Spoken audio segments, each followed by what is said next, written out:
자, 이번에 해드릴 도서는 정신분석회로의 초대라는 책입니다.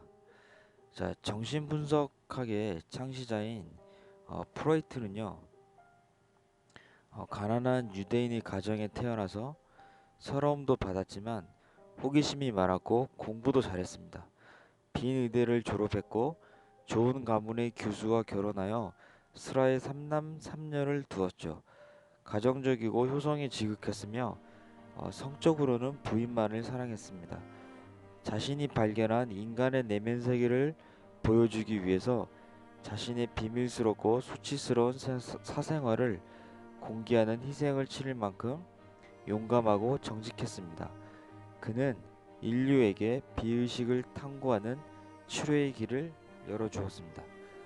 또한 프로이트는요, 타임지가 20세기의 가장 위대한 과학자로 아인슈타인과 함께 프로이트를 표지 인물로 선정하였으며 그를 인류 역사상 인류에게 가장 크게 공헌한 사람들 중 7번째 사람으로 뽑기도 하였습니다.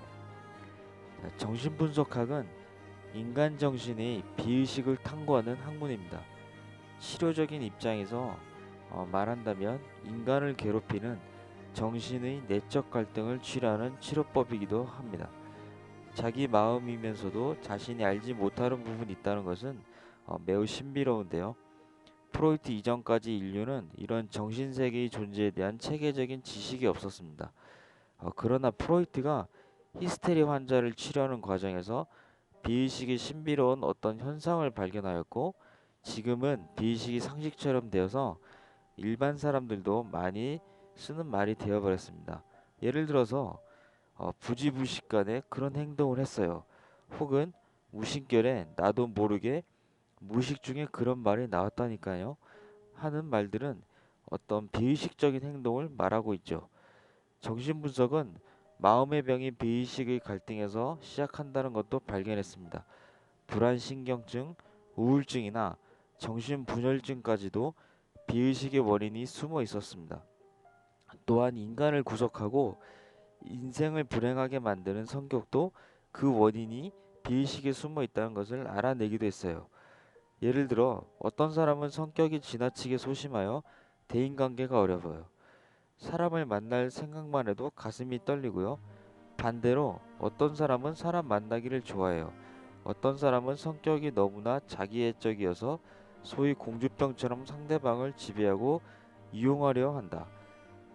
이런 성격의 사람은 특별 대우를 받지 않으면 불쾌하고 살맛을 잃게 되죠. 정신분석은 이런 성격이 되는 이유를 비의식에서 찾을 수 있었습니다.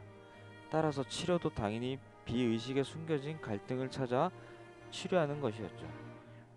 정신분석의 이론과 치료법은 어느 날 갑자기 완성된 형태로 나타난 것이 아니에요. 한 100년의 시간을 두고 진지하게 수정되고 발전되어 왔습니다. 그리고 정신분석의 이론에서요, 대표적인 어떤 성격 구조론에 대해서만 잠깐 보고 갈게요. 자, 성격은요, 세 개의 구조로 구성되어 있습니다. 이드, 자아, 초자아 이렇게로 구성되어 있고, 이드는 본능적 욕구로 이쪽 그림에서 오른쪽 사람으로 표현되고 있고요. 자아의 기능은 현실 적응이다. 자아는 욕구와 양심 사이에 끼어 있다. 이것이 갈등 상황이다. 자아는 현실을 고려하여 이드의 손을 들어주거나 초자의 손을 들어주어서 갈등을 풀어준다. 자아가 약한 사람은 이드에 지배당하거나 초자에 지배당한다. 욕구 속에 푹 빠지거나 매사에 죄책감을 느끼고 처벌의 두려움을 떤다. 자아가 강한 사람은 마음의 여유가 있고 정신병에도 걸리지 않는다. 초자아는 양심과 도덕성을 담당하는 부분으로 그림에서 왼쪽 사람으로 표현되고 있다. 자, 이번 그림에서 어떤 미장을 하는 아버지와 그 사고를 친 아들인데 이 그림에 대해서도 한번 제가 설명을 드리면, 그림에서 미장을 하는 아버지가 시멘트를 바르는 일을 하고 있다. 5살 된 아들이 아직 마르지도 않은 시멘트를 밟아서 아버지의 일을 망쳐 놓았다. 당황하는 아이의 손과 표정이 인상적이다. 이때 아버지의 반응은 아버지에 따라 다양할 것이다. 가학적인 아버지라면 아이를 몹시 두들겨 패줄 것이다. 반면에 당황하는 아들을 안심시켜주는 아버지도 있을 것이다. 이런 아버지의 반응은 아들의 마음에 내재화되어서 아이의 초자가 된다. 잔인한 아버지를 경험한 아들은 매 순간마다 내재화한 잔인한 아버지의 위협을 받으며 초조한 인생을 살 수밖에 없다. 작은 실수를 저지르고도 마치 살인이라도 저지른 것처럼 심한 죄책감과 처벌 공포증에 시달린다. 그러나 공식처럼 꼭 이렇게 되도록 정해진 것은 아니다. 너그러운 아버지를 가진 아들도 때론 가혹한 초자를 가질 수가 있기 때문이다. 자, 다음 이 그림은 성격의 나무라고 해요. 자, 곱게 선 왼쪽의 색으로 나무는 정상적인 성격이다. 굴곡이 심한 오른쪽의 나무는 이상 성격이다. 잘못된 유년기의 경험이 성격의 결함을 만들고 이 성격 결함 때문에 정상적인 대인관계를 맺을 수가 없다. 적응력도 떨어져서 스트레스에 쉽게 무너진다. 우울증이나 정신분열증 같은 정신질환은 성격의 병이다. 정신분석은 성격을 개조하는 치료라고 할 수 있습니다. 이 외에도 이 책은 인간의 성격 발달 과정과 어떤 자아의 방어 기제, 정신분석 기법 과정을 자세하게 사례와 함께 잘 설명을 해주고 있습니다. 마지막으로 정신질환은 인간 본성의 상실이며 곧 정신분석의 목표는 인간 본성의 회복이다.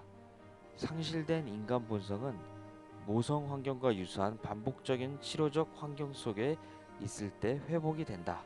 프로이트는 정신분석이 인생의 문제를 모두 해결해 주지는 않지만 신경증적 고통을 보통의 불행으로 되돌려 줄 뿐이고, 또한 정신분석의 목적을 비의식의 갈등의 사슬을 벗어나 사랑하며 인생을 즐기고 자기 일을 잘 수행할 수 있게 해주는 것이라고 말했다.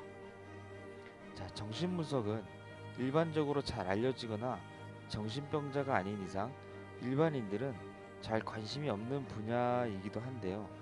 너무나 많은 다양성이 있는 현대사회에서 살아가는 우리의 다양한 스트레스로 인한 어떤 정신적 문제, 불안신경증, 우울증, 사회생활에 어려움을 겪고 있는 사람들의 내면 세계, 즉 비의식을 탐구하여 자기 분석을 통한 각성과 통찰의 경지에서 내 자신의 성격이 변화되는 그 즐겁고 놀라운 경험을 이 책을 통해서 경험해 보시기 바랍니다.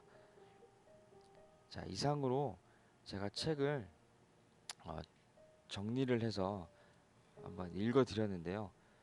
관심이 있으신 분들은 꼭 한번 읽어 보시는 것도 삶에 좀 도움이 되지 않을까 합니다. 자, 감사합니다. 안녕히 계세요.